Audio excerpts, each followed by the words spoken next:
How to remove double chin in Adobe Photoshop. First of all, make a curve around the area that you want to shrink.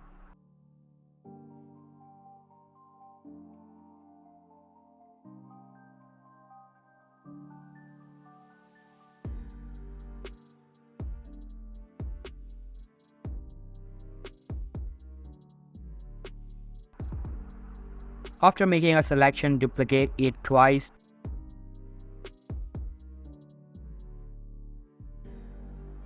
And create a clipping mask on the last copy. Then press Ctrl+T and select Warp.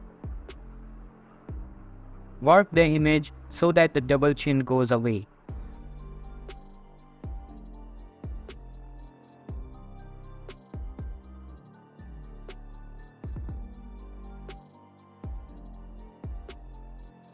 Also create a mask and brush the edges so soften them.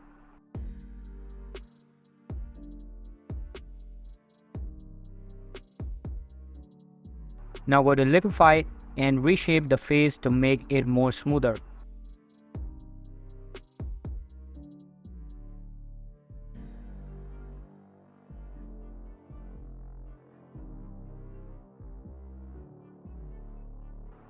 Hope you liked the video. Thank you so much for watching.